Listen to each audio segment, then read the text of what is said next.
നീ അവിടെ നിൽക്കുന്ന അവർക്ക് അത്ര താല്പര്യമില്ല എന്നൊരു വർത്താനം ഞാൻ കേട്ടല്ല. ആര് പറഞ്ഞു കേട്ടെന്നുള്ളതല്ല, കേട്ടതിൽ ഞാൻ ചോദിച്ചാൽ വല്ല കഴമ്പുണ്ടോ? അങ്ങളൊന്ന് പോയ അങ്ങൾ മനുഷ്യന്മാരൊക്കെ എടുത്താണ്ട് അങ്ങളുടെ എന്താ അങ്ങളിപ്പോ സത്യത്തിൽ ഇപ്പൊ എന്താ അറിയണ്ടേ? ഈ പോന്ന് പറഞ്ഞാലേ നിന്റെ കാര്യങ്ങൾ എനിക്ക് ഇടപെട്ടൂടെ? അതിനുള്ള അവകാശം എനിക്കില്ലേ ലച്ചു? ദാ വന്ന് ദാ ഇപ്പം വരും, വന്ന് ഇറങ്ങിക്കഴിഞ്ഞു ഇതോ നിൽക്കണമെന്ന് പറഞ്ഞല്ലാതെ സിദ്ധു ഇങ്ങോട്ട് പറഞ്ഞല്ല. പറഞ്ഞുണ്ടാവായി. ഒരു കാര്യം ഞാൻ പറയാം മക്കളെ, ഇനി ആരൊക്കെ ഇടപെട്ട് എത്രയൊക്കെ നിർബന്ധിച്ചാലും നീ ഡിവോഴ്സ് കൊടുക്കല്ലേ. നീ കൊടുക്കല്ലെന്ന്. പിന്നെ ഒരു കാര്യം പറയാം, എല്ലാവരും നിർബന്ധിക്കും. നിന്റെ മനസ്സിൽ അങ്ങനെ ഉള്ള ചിന്ത ഉണ്ടെങ്കിൽ മാറ്റിയോ മക്കളെ എനിക്ക് നിന്റെ ജീവിതമാണ് വരുത്. കൊടുക്കലെന്ന് പറഞ്ഞാൽ വെച്ച് കൊന്നു കളഞ്ഞാൽ കൊടുക്കല്ലേ. ജീവിതം വെച്ച് കളിക്കല്ലേ, ജീവിതം ഒന്നേ ഉള്ളൂ. അത് നീ ആലോചിച്ചോ. നീ എൻ്റെ പിള്ളേ പോലെയാണ് ഞാൻ പറയണത്. കൊടുത്ത് കളയല്ലേ മക്കളെ. എല്ലാം കൂടെ കൊച്ചിന്റെ ജീവിതം കുട്ടിച്ചോറാക്കൂടാ അല്ലെങ്കിൽ കുടുംബത്തിൽ ആരും കയറി ഇടപെട്ട് നീയൊക്കെ ഈ അവസ്ഥ കൊണ്ട് എത്തിച്ചല്ല. എന്നിട്ട് നീയൊക്കെ എൻ്റെ വല്ലതും നീയൊക്കെ പറഞ്ഞാടാ.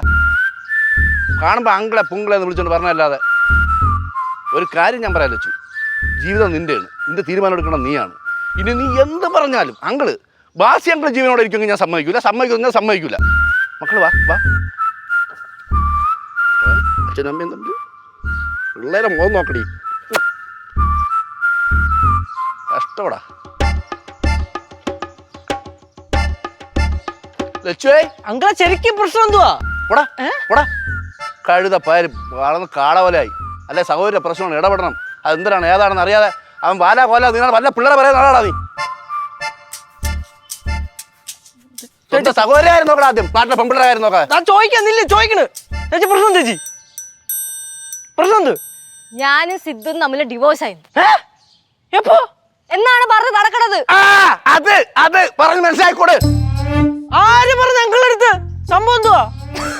എനിക്കറിയാൻ പാടില്ല സംഭവം എന്താന്ന്. ഇപ്പൊ അങ്ങള് പറയുന്നത് ഞാനും സിദ്ധു തമ്മിൽ ഡിവോഴ്സ് ആവാൻ പോവാന്നൊക്കെ അങ്കിള് പറയുന്ന. അപ്പൊ നിങ്ങളാണോ? അല്ല വാലിക്കിട്ട് കേട്ടായിട്ടല്ലോ കാര്യം. ഓക്കെ, ഇതിപ്പോ ആൾക്കാർ പറഞ്ഞുണ്ടാക്കാൻ എന്തെങ്കിലും പറഞ്ഞുണ്ടാക്കാല്ലോ. അതുകൊണ്ടാ തിരിച്ചു പറഞ്ഞു. ഇറങ്ങി നടക്കാൻ വയ്യ. ചായക്കടയിലവിടെ ചെന്ന ലച്ചുന്റെ കാര്യം, അപ്പുറത്ത് പോയ ലച്ചുന്റെ കാര്യം, പാറവിടെ ചൂണ്ടട്ടിക്കുന്ന ചെന്ന അവിടെ ചെന്ന ലച്ചുന്റെ കാര്യം. ഇതെല്ലാം അങ്കിൾ തന്നെ ആയിരിക്കും പറയണോ? അല്ലേ ഇല്ലടാ, നിന്റെ ഞാൻ വരെ വിളിച്ചോ പോടാ മക്കളെ. നിർത്തി. ഞാൻ നിർത്തി. ബന്ധം നിർത്തി. നീ അവസരം കാണാം. തേരാപ്പാര അങ്ങടി ഇങ്ങടി. ചേച്ചി എനിക്ക് സീരിയസ് ആയിട്ട് കാര്യം ചോദിക്കട്ടെ. ഇത്രയാണ്ട് ചോദിക്കുകയാണ്. അളിയ ഈ വരണെന്ന് പറയാനുണ്ടല്ലോ, വരണില്ല. ഒരാള് വരുന്നു എന്ന് പറയുന്നു, അയാള് വരുന്നില്ല.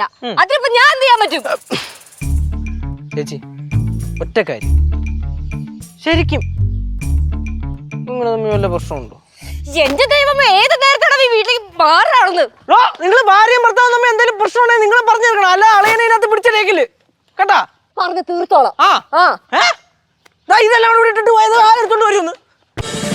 ഫ്ലവേഴ്സ് ഒരുക്കുന്ന കാഴ്ച വസന്തം യൂട്യൂബിൽ പ്രേക്ഷകർക്ക് ലൈവായി കാണാം. ഫ്ലവേഴ്സ് കോമഡിയിൽ ജോയിൻ ചെയ്യൂ, ആസ്വദിക്കൂ.